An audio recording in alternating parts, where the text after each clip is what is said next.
Hi, welcome to NDE TV. I'm Peggy Robinson. Today's guest is Alicia, and she is new at telling her story. And so it is going to be great because this is the kind I love. I call them NDE newbies, like you just are getting out there and getting used to sharing your story. So I'm going to let you take the floor and you just go with it. And then when I have questions, I'll be back, okay? All right, yeah, feel free to take the wheel, but I will just, start driving. Anyway, so I'm an NDEer. My experience happened in 2002, and it was 2 weeks after my 22nd birthday. So it was like the last day of the month, and I was had gone through a breakup with my ex, and he was in a bad place, and I had gone for a visit, and apparently he had just made up his mind that he was going to resolve our issues one way or the other. And I ended up getting a dagger in the back. I was stabbed once in the back, but it hit my left kidneys, my stomach, and my intestines because the blade was so long. And so, anyone, that's the sweet zone. You usually don't come back from kidney shots, let alone you get bacteria of intestines in there. And anyway, so I had a real slim chance to live. They gave me a 2% chance to even be able to pull through.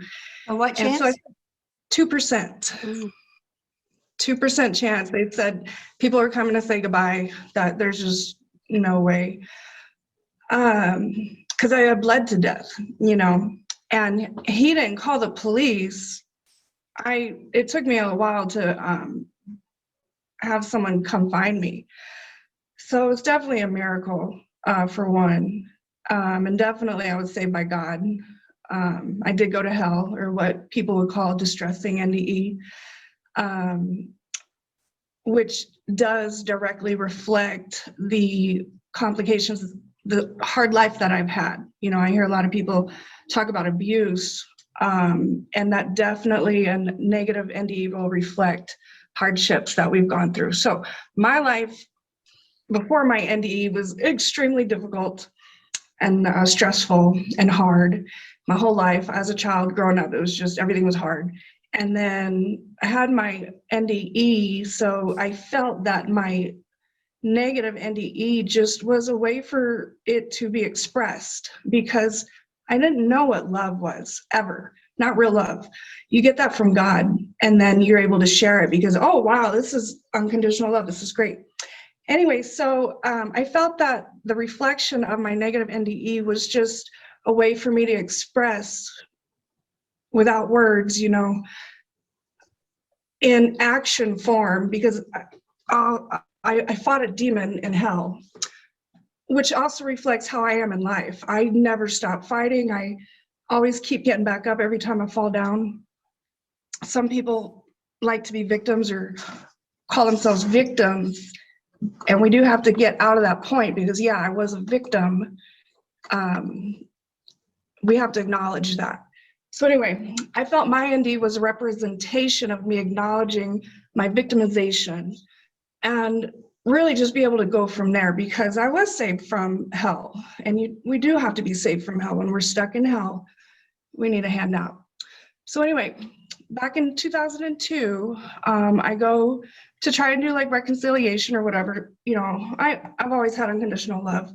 And if someone's a very negative or hateful person, to me, that's just like, well, some flowers are purple and some flowers are red, So to me, that wasn't a sign for danger. It was just, wow, this guy's being very expressive about how he feels. And yeah, it's rage, it's anger, it's the other spectrum. I think when we grow up abused, we get used to that's our normal. And so the red flags may not go up because that's a normal. Yeah, and everyone gets angry, and we're not allowed to acknowledge anger. It's not allowed. We, as children, have tantrums, and as an adult, you have a tantrum, and there's huge repercussions from that. However, there's still rage, and he was suffering from rage, and so was I. It was an abusive relationship anyway. But anyway, I ended up getting stabbed in the back with a dagger, and I was saved, and always. My body and my mind and my soul from different aspects. So anyway, I'll just jump into my NDE now that you have a little bit backstory. I was stabbed, and I never floated above my body. I was aware that I was hurt and needed help. And I told God the second it happened, I realized, oh, dear God, he stabbed me. Please send help. Please help me. Please save me. And he did. It took a long time, but he did. So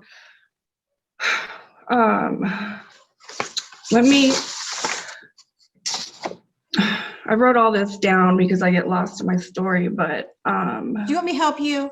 Like when he Yeah. stabbed you, what did you feel? Actually, it didn't hurt at all. Death is so easy. I wasn't, tortured to death. I just bled to death, and it didn't hurt. It just felt really hot, and like someone turned on the water faucet, and that's all my blood just came out of me, and it was hot. And then I blacked out, and I would come to, he put me in the tub. He took my clothes off. He cleansed me. He did put the dagger up under my chin, in fact, telling me, don't die. He didn't want to kill me. Otherwise, he could have kept stabbing me. He didn't want to go to jail either, because he called his brother and he said, hey, man, come help me out here.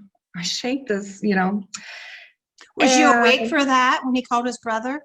Yeah, I had consciousness of that, or maybe I was aware in a different sense. And so I was out of it for that. I heard on later when, I survived, that his brother called his sister, and his sister called his mom, and his mom said, somebody call the police. This is not happening. Good for her. I know. She saved my life. Well, everyone saved my life, really. So his sister called the police, and the police showed up at her house, and she lived across the way. Oh, And so they made it to where our old apartment finally, and he wouldn't open the door. He barricaded us in. And his older brother is about 20 something years older than him, in the family, kicked the door down because the police were at a standoff. But the brother just went in, kicked the door down, and the police were able to go in, and they detained him and found me wrapped up in a blanket, like, the garbage. were you in the bathtub still? No, he had taken me out, and I was in the hallway. So a police officer came up to me and had shook me, and that hurt. Oh, don't touch me, I'm dying. Oh. And I opened one eye, and I read this in the police report, that the police officer shook me, and I opened one eye, and he said, who did this to you? And I told him his name, who did it to me. And he said, well, where is he? And I said, he's the man you have in cuffs. Like, you guys got him, what? Anyway, so then I went out again, and then I came to, I was in the ambulance, and the paramedics had got me on the stretcher, and I was in the ambulance, but I couldn't see, everything was black. And these two guys were over me, and I guess we were going at that point. We're just talking, having a conversation about whatever it was that they were talking about before they got my call. And it was a massive crime scene at the apartments too. I mean, they had CSI out there. It was, there's no way I was gonna live. So I was just pronounced dead, like, oh, this is gonna be murder. Anyway, they classified my case murder, and I had to go back and let them know I lived. So these guys were talking amongst themselves, and I was really turned off about that they just could, continue on a conversation while I'm laying here dying. Right. Like, okay, well, if you don't want to talk to me, I don't want to talk to you. I'm out of here. And so I heard at that point, her pressure's dropping. And then that's when I went into my NDE. And so it was slow going in because there's a lot of darkness. It was just black. And I remember being in the hospital, like that's where it started. I was in a bed, and it was always a dark room. Like there's just no lights. You can have some vision, but it was real low quality. And so I'm laying in bed, unable to move. And I can hear the hospital, like I can hear people walking by my room, and I can feel presences like of, I don't know if people are, I felt like dark presence, but they were just walking and just being, and I was just waiting. Like at that point, I did have issue with time because it felt like forever, but when someone walks by, it's not forever. but my time interpretation had just switched over. And so it took a long time to feel all this. Anyway, I did hear the door open a couple times in my room, in my dark room, where I was just my bed, no lights, no beeps, no anything, you know, very old So fashioned. you were actually physically in the hall, but in this dark place, you were in a bed? In the hall, you mean, like after I got stabbed? Yeah. No, at this point, I was in the EMT Oh, I'm sorry. ambulance. Okay. And so they had said, oh, well, you know, I said, I'm out of Gotcha. here. I'm sorry. Uh-huh. And that's when I felt the darkness. But I missed out the ride to the hospital. I just ended up in a bed in the hospital at that point. That was my way of saying, okay, well, I'm being saved. You know, I'm laying here. I'm not dead yet. No one's working on me either. It's just dark and I'm waiting. I can hear things and feel things in my bed. So the door had opened a couple times, and that's when I could feel dark energy or these dark presence. And there was two of them. And as the time passed, the feeling of their presence, actually, they did get darker, and I could see a darkness and then a darkness, and then I could make out clear that they were actually people. There's two guys in my room. One of them didn't have a shirt on, and he had long hair, and he was white, skinny. And the other guy kind of had a, you know, regular shirt or whatever. He was normal, and he was just over in the corners, walking across the walls and just staying around, being active and just moving around. But it seemed to me like he was the guy's buddy. You know, they always travel in twos. And so anyway, the guy who didn't have a shirt on, he had sat next to my bed, and it wasn't anything weird about that. It was just, it wasn't like he was trying to comfort me or say anything. He was just there. And I could, you know, I was just there. At some point in this time, he had stretched his hand out to me to offer me a cigarette, and it was a lit cigarette. And the cigarette was sitting in his fingers like this, sitting up, and the smoke was coming up, and he's offering me a cigarette, but it wasn't a hand. It was actual metal claws, and the cigarette was in between the claws. So it was really scary because it was really sharp. Yeah. But I'm like, you know what?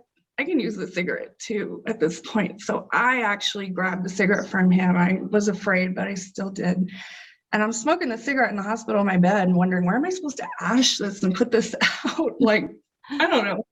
But I really enjoyed that cigarette. And at this point, he had got up and started walking around. And I became, I guess, like imprisoned, I guess. I mean, I was already in a bed and I couldn't move anyway, but he decided that now I'm going to be in prison.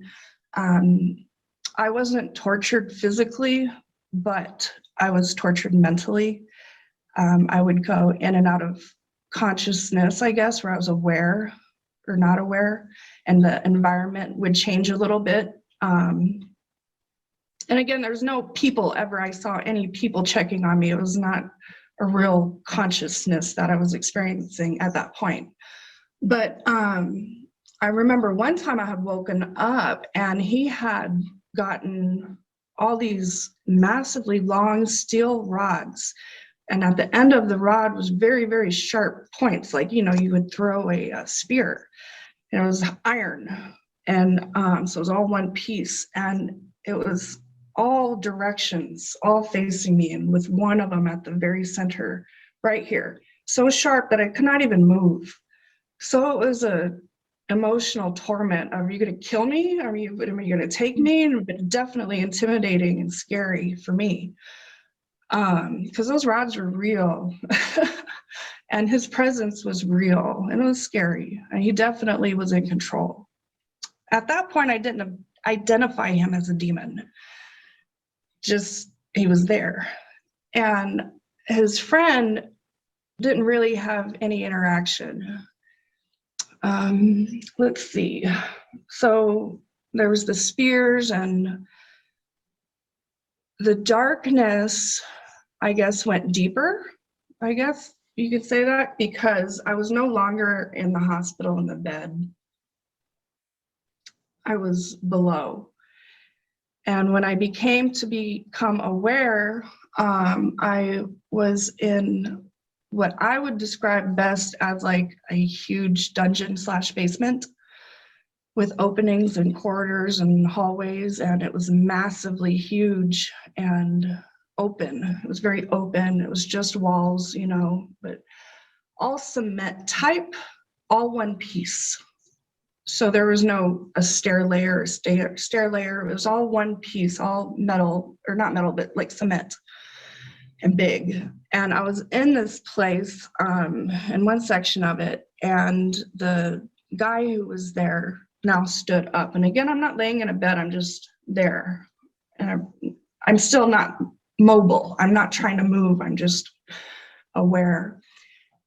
And he's there, and he comes up to me, like up, he gets up, and his demon of him came out at this point. It didn't look like a person. I could see he was a demon. He had at that point changed to no hair.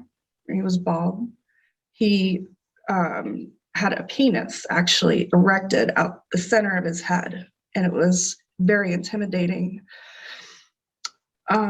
His hand still had the metal blade that he had offered me, all the cigarette with the blades coming out, but his right arm from the shoulder was not an arm, it was 3 swords, and they were pliable, they can move, and they were sharp, and they were a part of him.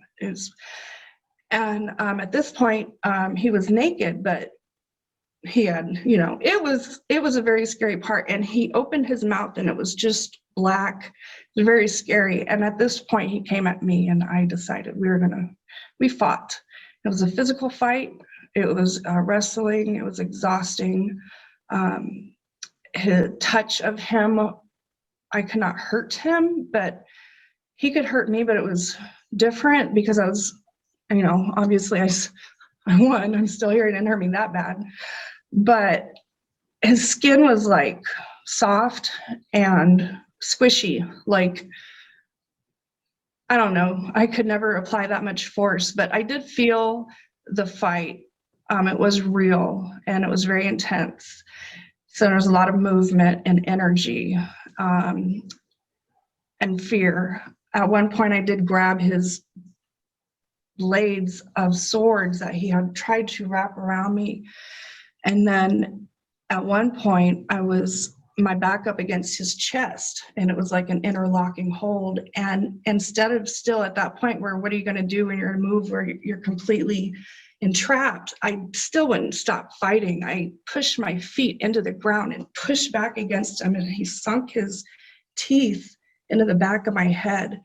And his teeth were also like razor claws in his mouth. It was metal, like his weapons on his arms, his teeth. And it sunk into the back of my brain, but I just wouldn't stop fighting. I didn't even care.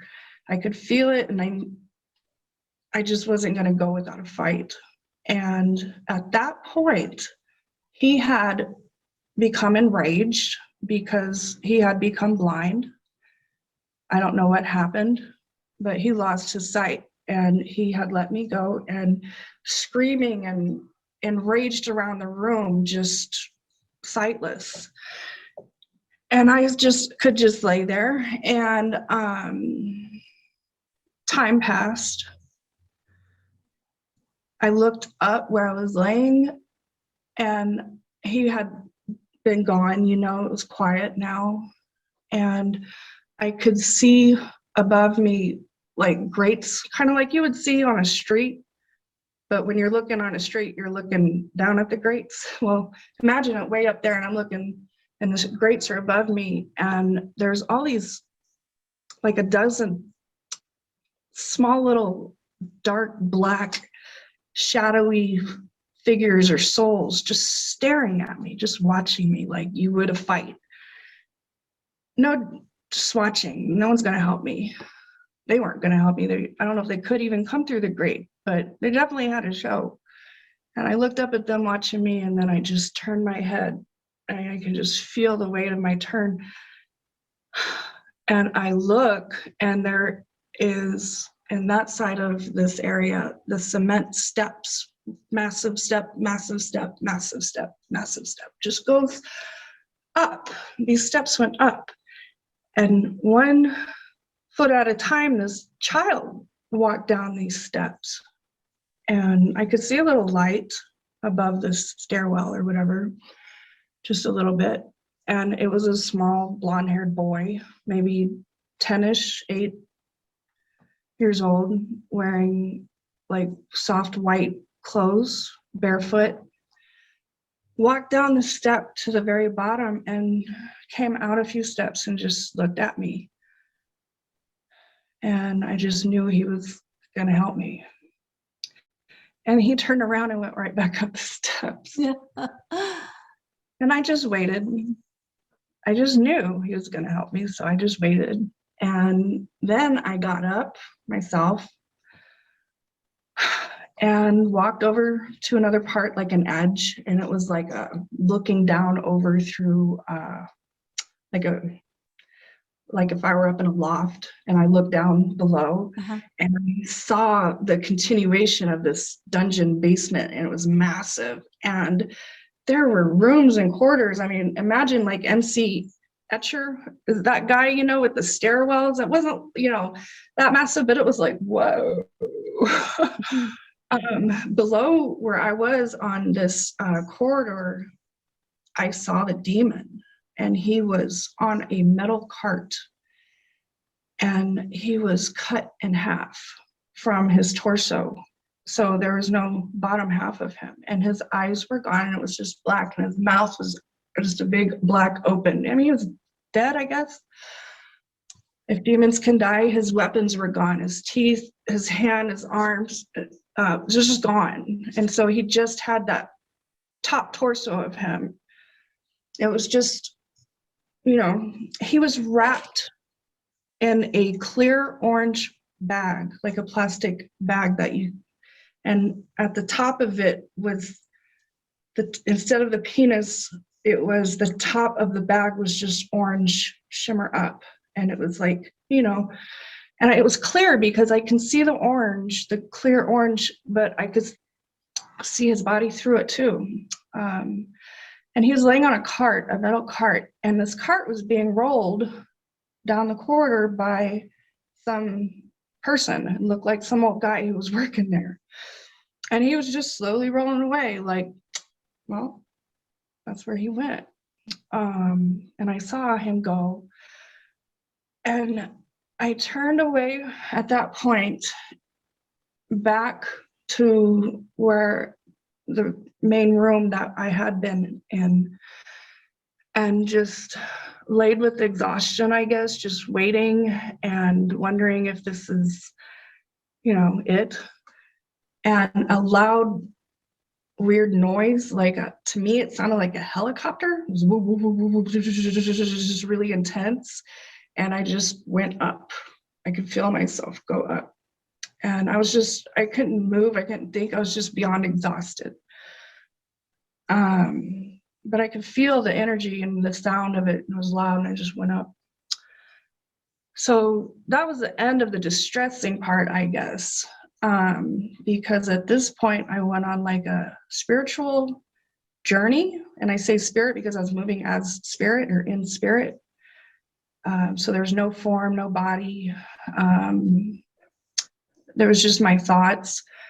I was at one point in an egg-shaped shell, and I had a mini window that if I stood on my tiptoes, I can kind of see out this window. And I had a little seat that I could sit on, and it was big enough where I could just take a step, turn around, sit back. That was it. And it was an egg-shaped white.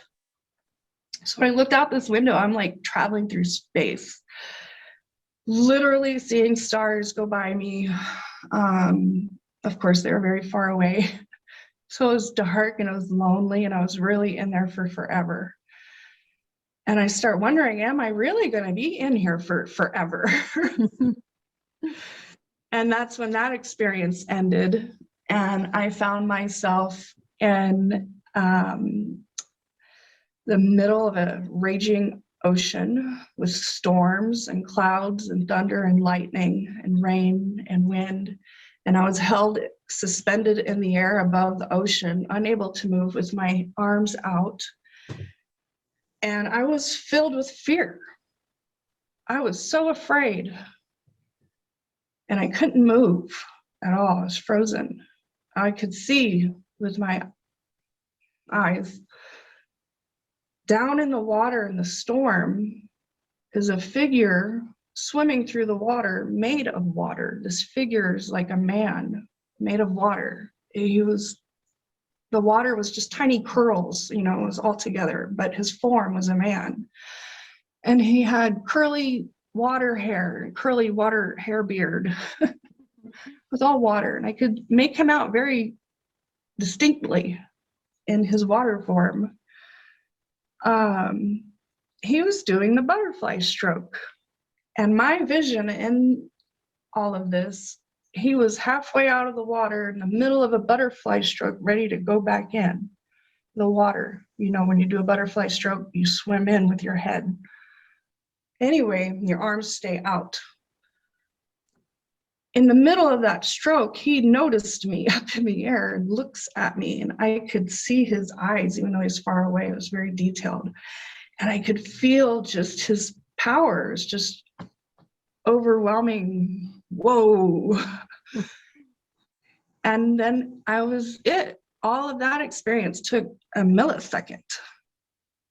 But it was so impactful. I call it like all these things I saw literally scarred my brain, because these images, when you put a tattoo on your arm, you don't always feel the pain.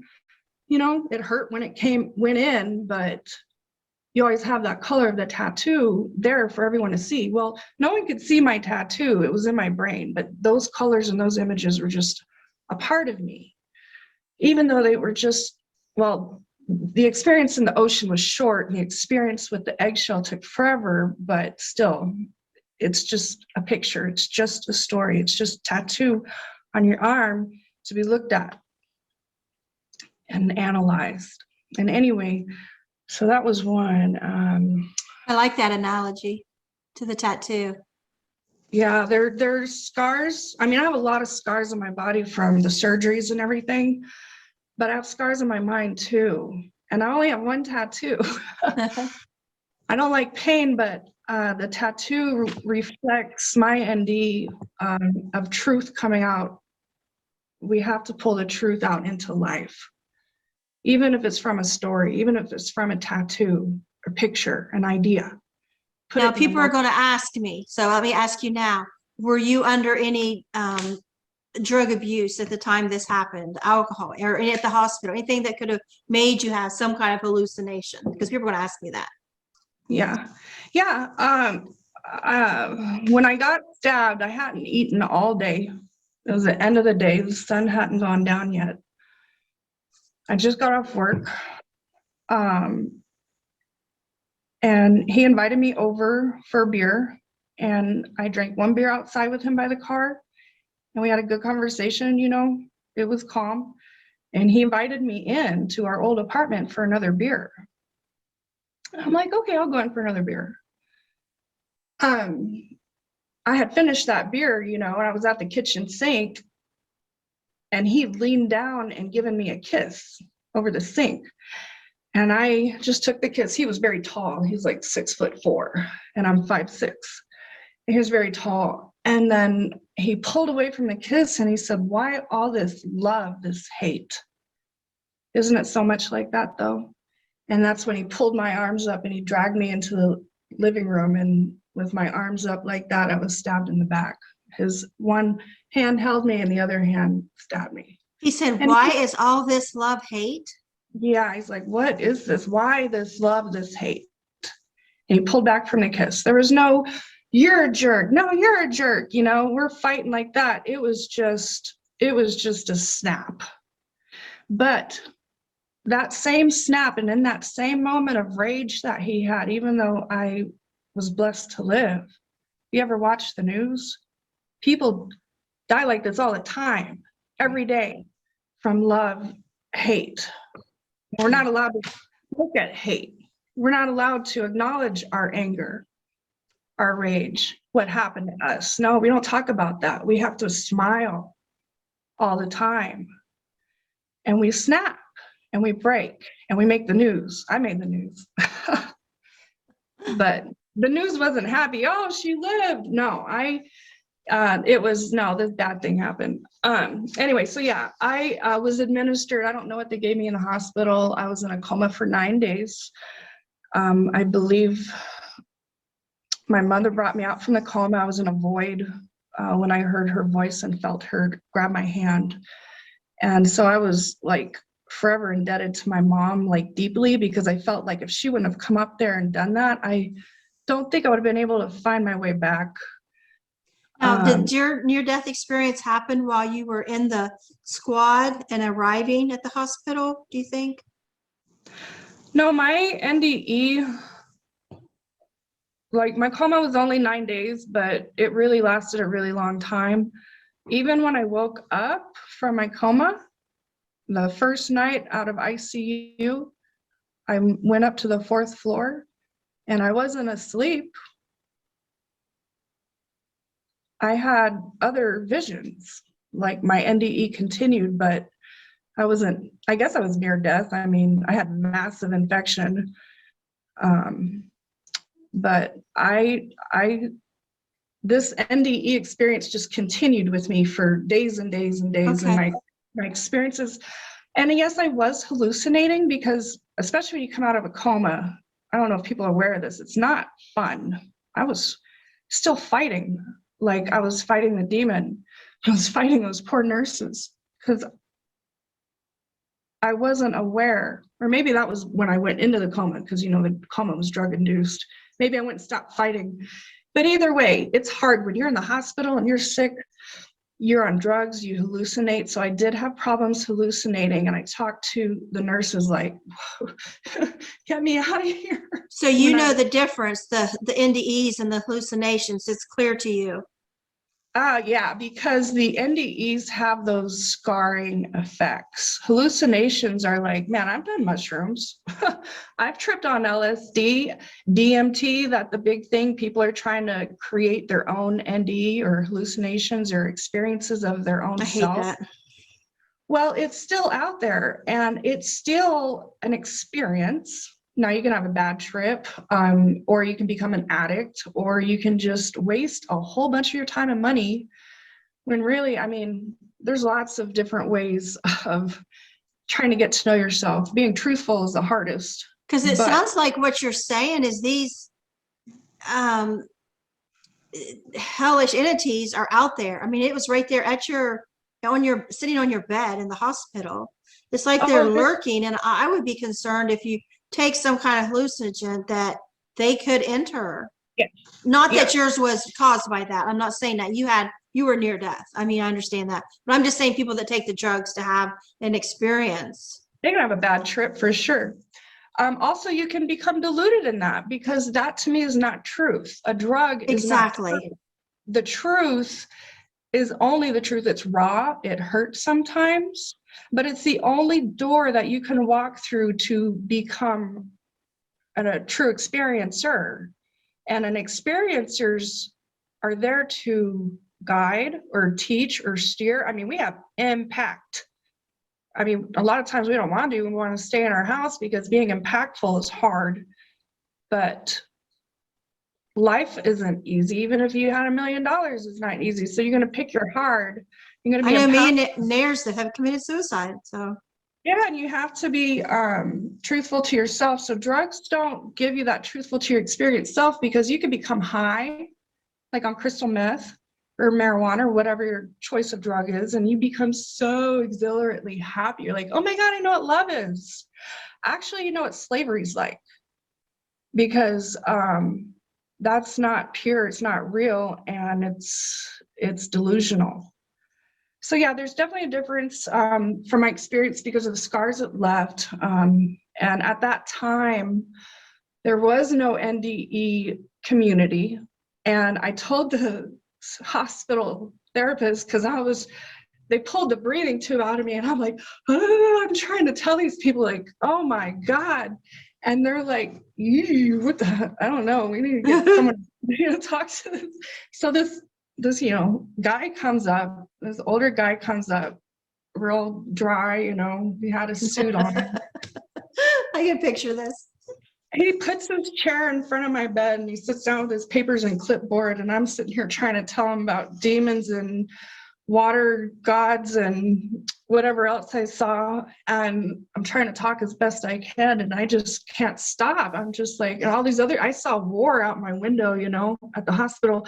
I'm freaking out. And very simply, after me trying the best I can to talk to this therapist, he just tells me never talk about it again. What? Ever. Just why would anybody silence anyone for anything? Therapists never talk about it. Oh, move on with your life, because he felt like I was probably suffering from severe hallucinations and really taking my hallucinations to heart. So coming from him, he's like, whoa, you slow down, focus on, eating. Sounds like he didn't want to be bothered. Well, it was definitely, he was out in 5 minutes after it took me what I could to even try to talk to him. And I didn't share. I was devastated. I was crushed. One, I didn't want to be back.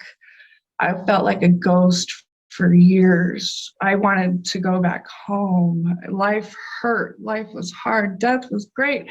God didn't want me. I felt rejected. He did not want me.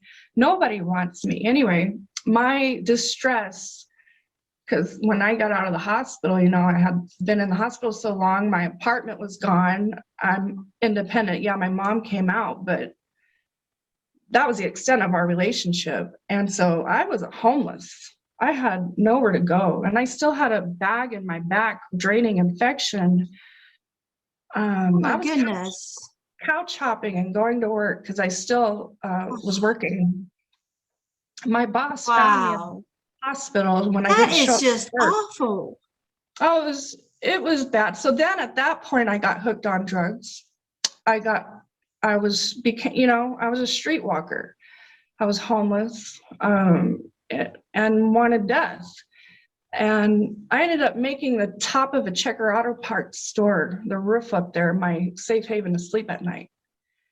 And I managed to stay safe off the streets and dealing with the people that I dealt with. I was never hurt. I was always allowed safe passage, but I was also always very close to God, and I never wronged anybody or ever would. And I took the Bible very literally, even though I didn't even start reading the Bible until almost 20 years after my NDE. What were you like before your NDE? What was your spiritual life like?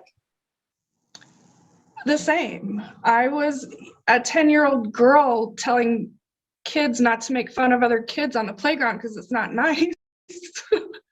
So it's weird. Why do you think you went to hell? My life was so hard. I was severely neglected, abused, mistreated. My dad ended up 20 years in prison for what he did to me. I was a special case of a person who made it through parts of the system, but in other aspects failed. The systems utterly failed me because my dad. Are you going to write a book?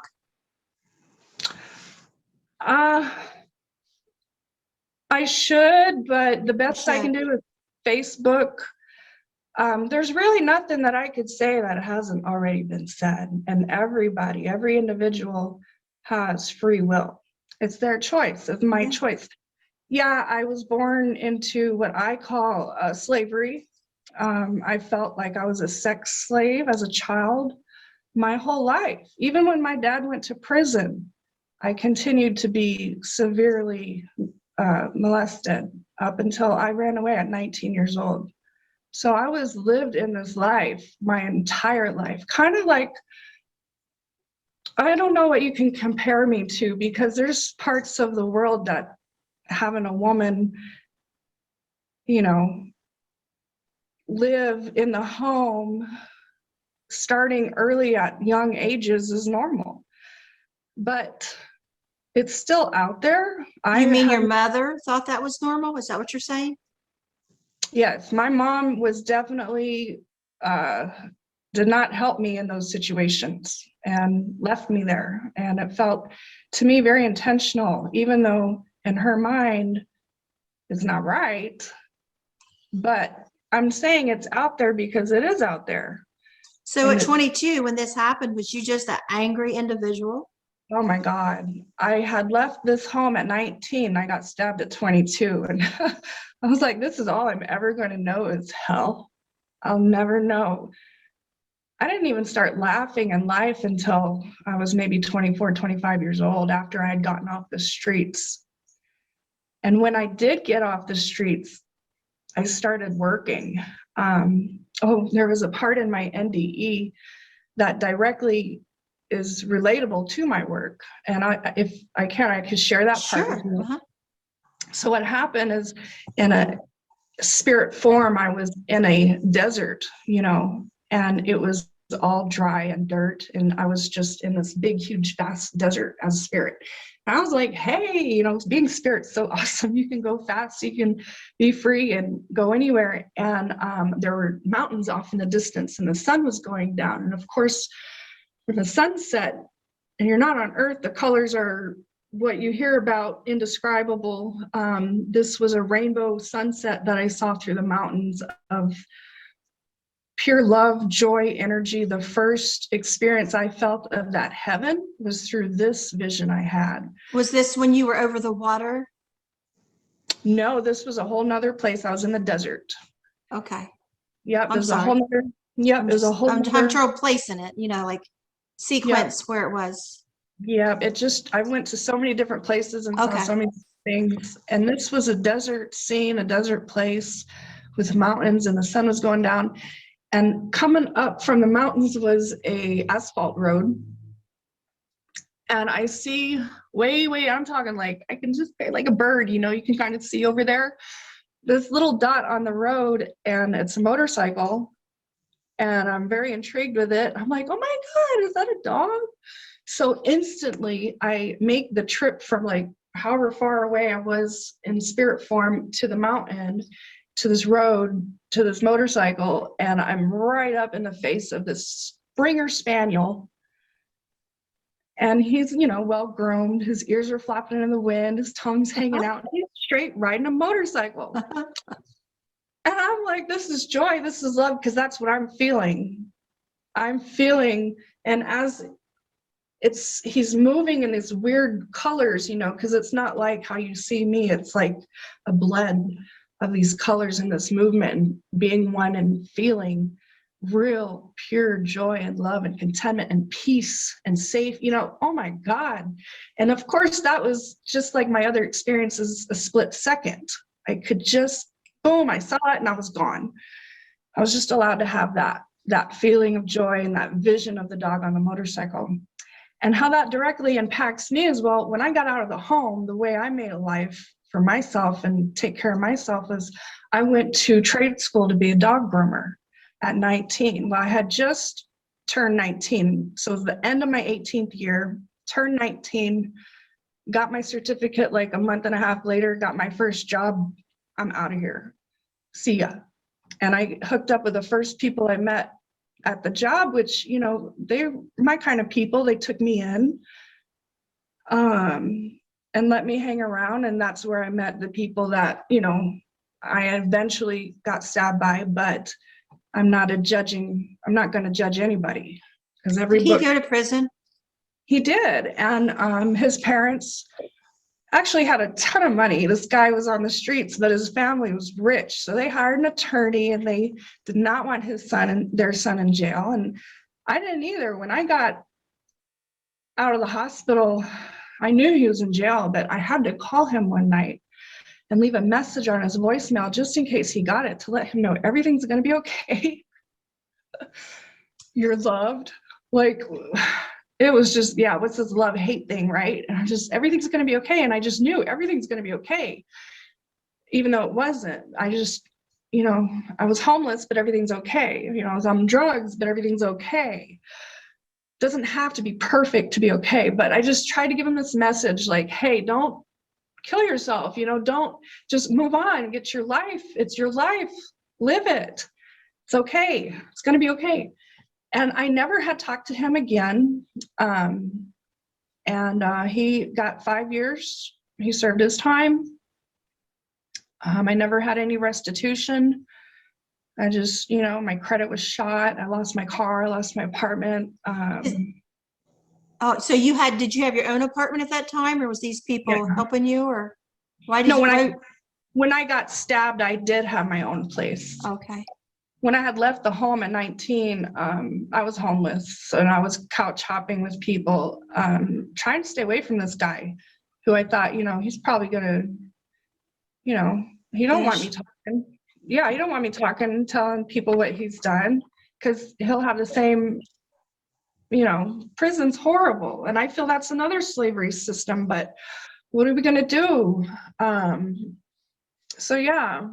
But I went on to work after my NDE, and I became like this amazing, very talented groomer, like a whisperer. I could really talk with dogs. I could really handle them. And I just became highly skilled. It drove me, those visions really drove me to keep going. And to this day, now I'm independent. I can take care of myself on my own and make my own choices and not have to be in the gutters of the world. But when I'm out and about in my days, I can still see these people right in the same spot I was. Again, it's hard. Do you still work with dogs like that? Yeah, I'm self-employed and I work with dogs. That's my calling. That's awesome. And I think maybe, if that's why I'm here for a second time around, then I'll continue to do that. So I fought very hard to continue my career, even though everything's been against it, really. I mean, I was in another abusive relationship after that. So I ended up having another NDE. I think I was pregnant with my son when it happened, but I can't really remember it. Life is hard out there. It's tough. And I'm not the nicest person either. I don't think because we're spiritual, we have to be doormats. And I'm not very good at my words because I learned a different language than a lot of people learn. And I refuse to wear masks because of the way I grew up. If I'm sad, I'm going to be sad on my face. If I'm angry, I'm going to be angry. And the last thing I'm going to do is give you a fake smile. And people hate that. They want to live with a fake smile all day long. And I just can't anymore because I don't want to feel like I'm ignoring other hurts and sufferings. Right. But at the same time, I'm always out of place, which is fine. It's okay. Since the NDE community has gotten a little smaller, I feel not so alone. What do you mean NDE community got a little smaller? Well, it's worldwide. Oh, okay. All over the world. You can go anywhere. In fact, you can even get on the bus in any town and probably one person on that bus has had an NDE. They might not understand that that was an NDE or that was a spiritual experience. I've had so many experiences even before my NDE that I honestly I just said, I cannot deal with that. Nope. Right. But they still happen to us and we don't talk about it, but they're still part of our lives. But we're so busy with that fake smile, trying to get the other persons to, talk good about it. Anyway, it's complicated. And I just dropped all that stuff. I said, y'all, I'm just out here, I can't fix everybody and I still have a long way to go, but it's everyone's personal choice. So book or no book. I'm sorry. Who do you think that 10-year-old boy was? Oh my God. So I'm always trying to put people in my life to my NDE. And maybe that's why my life has been so hard, because I'll go down that dark road, that hard road. I do not care about money. I will stay committed regardless of what people's opinions are. And they think, oh, you can do so much better than that. I'm like, you know what? I don't really, it doesn't matter. how good we get. Let's just be okay with where we are. So I'm trying to always find faces to fit my story. And I'm like, oh my God. And what's happened is I'm blind. You know, the NDE represents us. And I'm blind. I can't remember people. Everyone to me is either very, very familiar or not. What do you mean when you say I'm blind? Yeah, like I feel like view things differently than what other people, and some people see a face and they'll always remember that face or that person. I'll see that face and I'm not sure if I'm seeing it from where I'm at, who they are. I just know I'm familiar. So you don't know, you like have no clue like who that 10-year-old boy. No. And if I ever saw him, you know, because we just keep running into ourselves. What about the man that was water? Any idea who that was? If I'd call him anything, it'd be Poseidon. I Who? mean, just could Poseidon. Poseidon. What's that? Oh, like Zeus, like Greek mythology. You know, he was a man made of water. I mean, that's like Aquaman. I do not know what to call him. He had a beard. I didn't see any, you know, mermaid tails, but he was made of water. Who do you think? Do you think someone created these visions, this experience for you, or do you think it was real events? Or do you think it was real events created for your benefit? What do you think? I feel that the NDE represents me. So yeah, I created it. And I can't create that feeling of love and the feeling of fear that I had when I watched this man made of water swimming, because that's what was impactful, was those feelings: fear, love, the rage in the fight with the demon, the not giving up. So do you feel the 10-year-old boy rescued you from hell? Would he come down the stairs and then that thing was dead and then you was up in the water? And what do you make of that? Well, like what we all do when we see things and we go back, what do? The first thing we do is talk about it. What do you think those demons were doing when they're looking at me? And after the fact, they'll be like, oh yeah, this happened. Let's go talk about it. So this child saw me. And even though I didn't see any action from him, he's just a witness. It's still out there.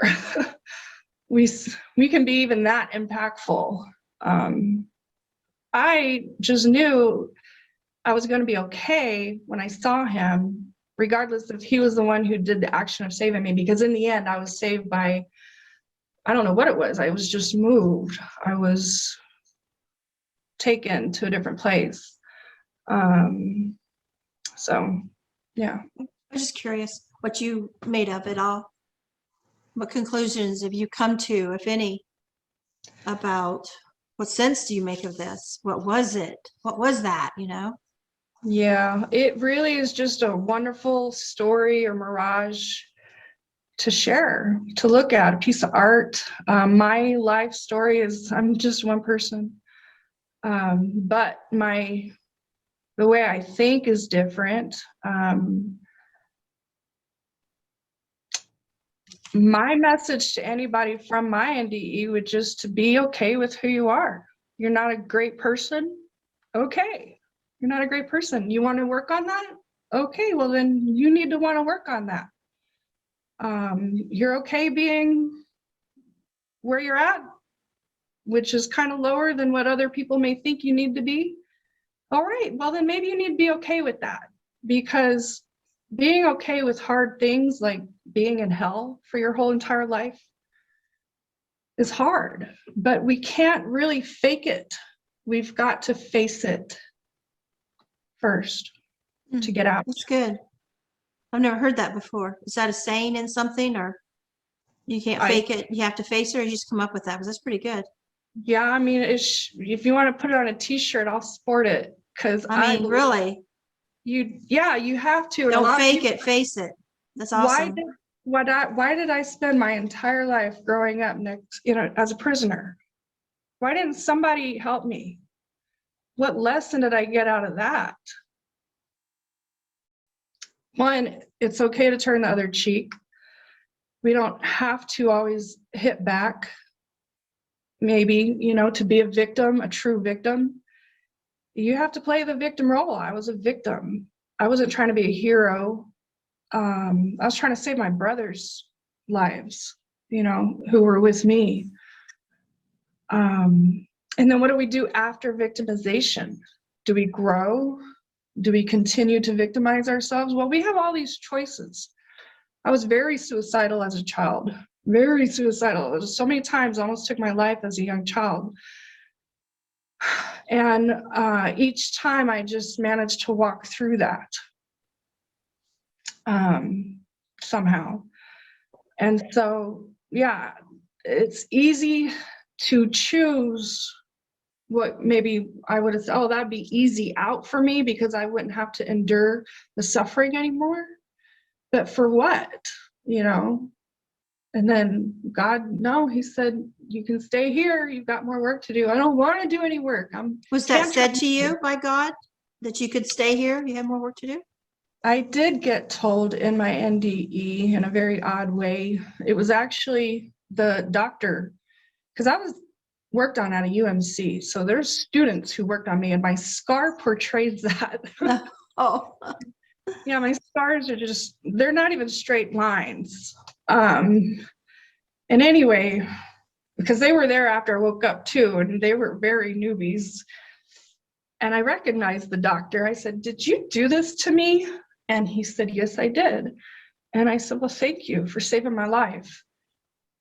And in my NDE, it was a dark area. And again, there was a light at the top you can kind of see. And I was sitting up on a bed, like a hospital bed, sitting up, even though I knew I'd been stabbed, but I was sitting there under this light. And the doctor who had worked on me was in front of me, like I was at a doctor visit. And I'm fine. I'm not dead. And he's not working on me. We're just sitting there and he's talking to me. And he's like, now, he had a beard too. He's a big kind of guy. And he said, I'm going to bring you back, but you have to be good. And I'm thinking, I nod. And I'm thinking, I don't know if I can be good. And I'm thinking, I'm like, can you know that? I'm thinking, So anyway, guess what thoughts I had after my ND? Am I good? What is good? Are you good? Are we being good? Or what is, oh my God, if I'm not good, what's going to happen to me? Oh, well, I had a big, huge argument with Spirit because Spirit was guiding me or wanting to guide me. And I didn't want to, I was mad. I was, get away from me, Spirit. You want me to go left? Fine, I'm going right. You don't like that? Was that not good enough for you, Spirit? Well, oh well, let's see what happens. So I fought arguments for many years about what is good and who is good and who's calling the shots here. And really it got me to the road about being unconditionally kind to people who are different. Like, I have a huge heart for the homeless. And a lot of people, they ignore the homeless. They just drive by them. Okay, you're going to give them a couple bucks? Great. Well, I know homelessness. And it's not easy. And sometimes it's by choice and sometimes it's not. Sometimes we're in extreme opposition with the system. So you sleep outside. Oh, you don't want to pay your bills? Oh, you don't want to behave accordingly? That's what you get. What's that mean, opposition with the system? I'm just curious. Well, even though I was a victim in life through stabbing, they called that a victim of crime, it affected me so much because I lost my home and I lost my car. I became addicted to drugs. So I had become in extreme opposition of the system. I had no credit. I lived in cash. I worked every day, but it was cash. And so a lot of people live like that. A lot of people go to prison because they stab people or they do something like steal cars or whatever they're doing. They're enraged because nobody wants to really, you know, like the EMTs who took me away. Well, they're not interested in me. They're not even talking about me. Look at me. I got stabbed in the back and they're talking about what show they watched earlier. You know, that just made me so angry. Well, everybody feels that way. We're all mini gods, you know. You go to Burger King, you get what you want, except you really don't. You have to have good credit. You have to have a stable job. You have to have people talking good about you. You have to be aligned with the system for it to work that way. And if you're not, it takes a lot of work to get back into that system. I'm still with no credit, but I'm independent, you know, I'm self-employed, and I work with skill that I developed my own. I didn't buy a bunch of products with a bunch of money and go out and sell it and make more money in that system. So there's just so many different ways of doing it out there. And unfortunately, a lot of people still choose to throw tantrums, steal, go against the system. They are, it seems to me, because I'm just thinking from when I worked at the maximum security women's prison, that they were determined, they, as putting everybody in the same category there, but I know that's not correct, but a lot of them were determined to not go by the rules, and then they would get mad at the system because they didn't make parole. Yeah. So you know, and I'm like, you stole some, you know, like if you have your tray and you're in a prison, you're an inmate, and you give someone your cupcake, that's a write-up. And I don't know how many times they would do something stupid like that before a parole hearing, and then be mad that they had these strikes against them for rule violations, and then they're mad when have them in the counseling room because they didn't make their parole, but it was just a cupcake. And I said, if you can't go by the smallest of rules in here, how are you going to go by the big ones out there? And that's what they're looking at. And it's just the way life is. And we all got to go by the rules, or we suffer the consequences. I don't care if it's a cupcake or it's a bag of money you stole from the bank. Yes. So that right there is a huge touch of the glass shatter. Like, here's our society, nice and pretty, and there's a huge shatter in it, and there's cracks everywhere, and it's not as pretty as we'd like. But, you know, maybe we'll just look at it on this side where there's less cracks. We'll just ignore the, you know, we'll just put a picture over it and just ignore it. Well, with COVID now, and the new, I guess, I don't know what's going on with the world's getting smaller, the NDE community is smaller. What's going on with the system? It's like, yeah, it's broken. I feel it's broken. My dad spent 20 years in prison. He got out. It is broken. Why did you have to tell on me? He asked me. I said, what? Why did you have to do what you did for, excuse me? You know? So there's no fixing anything, but we're all supposed to take care of ourselves. You know, we mask. If you're into it, vaccinate. You take care of yourself. It's self-care. Do you go to the gym? Are you overweight? Well, if you're overweight and you get COVID, you know, and it's like, well. And then we have fat shaming. You know, you're going to die of COVID because you're fat. And you're vaccinated how many times and you still get sick and I don't, you know? I mean, so the world is shattered. And so, yeah, and it's up to us individually with, I guess, what is it called? Free will? Yeah. Do you want to be a victim? Then take the cupcake, because then you will be a victim. Do you want to get out? Then leave it alone and you can get out. Yeah. I mean, I believe in standing up against rules when it's important and when it matters, you know, and that you have to be willing to suffer the consequences as a result. But to break the rules and then be shocked that you have to suffer the consequences, I think is another thing. There's lots of levels of blindness. Yeah. And how blind are we going to be, and how enraged are we going to be? What path are we going to take? You know? So yeah, it's complicated. It's so colorful though. Life is so colorful every day out there. I can't please everybody. Right, me neither. So I appreciate you coming on, and I don't want to take up all your day. Okay. Thank you. You did a good job. You really did. You got an amazing story. And I like that you are one of these people that you don't understand it. You don't have the answers. Where some people, you know, they tell their NDE and say, well, that means this and this and this. And they make up all these new rules that we're all supposed to go by and believe in because of their NDE. I'm like, I don't think it works like that. I Well, mean, when we go to an art gallery, I mean, now when you go to the bathroom, they tell you how to wash your hands, but you can't tell me how to interpret art. Okay. And life's art, life's a dance.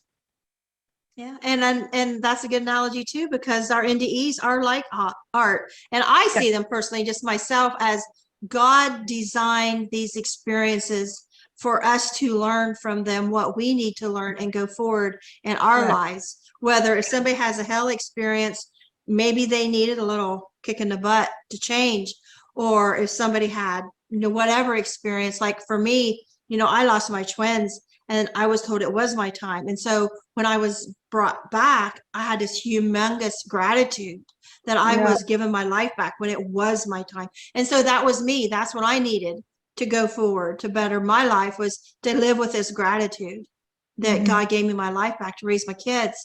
And because I was abused growing up too, and I was scared to death that my kids would be in the hands of my mother if I didn't return. And if they weren't with her, they would be with someone that I wouldn't be there as their mother to protect them, because I was very protective. My kids didn't stay with anyone else other than me, very rarely. Maybe my husband's mother briefly, and that was it. And so, we all have and I feel they're designed.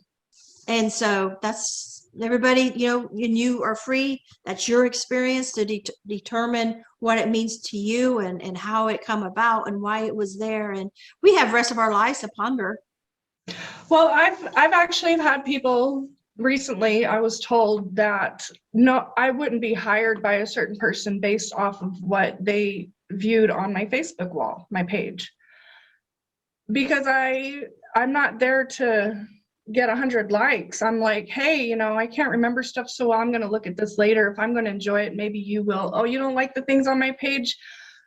That's okay. But you're a dog groomer, right? I mean, not to belittle that, but like, how is your spiritual life going to affect what you do with animals? Well, that's a depiction, because that's like saying, well, I'm not going to hire you because you're Black, or you're not going to hire me because I'm spiritually different than you. And there's always going to be idiots. Well, there's judgment, and there's what's it called? Racism. Oh, yeah. Like, I'm a single white woman, and I guess I'm a minority. I'm also self-employed, so I don't depend on a man, which is kind of different for a lot of people. So anyway, I have a lot of flack, and we all do, because everybody's a critic. Anyway, I'm independent, so I could scream NDE all day. I've been stalking the NDE community for a couple of years now. No, and now. Well, I'm married, but I tell you what, I'm independent. I'll bring my husband here, and he'll tell you, you don't mess with her. Hey, how do you find one? I need some backup here. But anyway, no, I appreciate just helping me out here. I'd like to share my story. It's hard for me to communicate, and if it can help anyone out, great. And if it can piss anyone off and give them something to talk about, cool too. Sure, we'll wake them all up. Anyway, give me something. We're strong though. And like sometimes I'll say, do you think what you are doing to me is going to tear me down? Because you have not seen what I've been through. And you think this is going to do it? Actually, no, because I've had a lot of people tear me down. And that's why getting up is so important, because people will tear you down. People will don't stay down long. Oh man, they just want to cut them daisies right off. Yeah. Well, they're going to grow back. So anyway. And they're going to grow back stronger. And more. Yeah. You burn down a field, it always comes back greener and more beautiful. Oh yeah. Yeah. Well, thank you very much. Thanks. We'll see you later. All right. Bye-bye.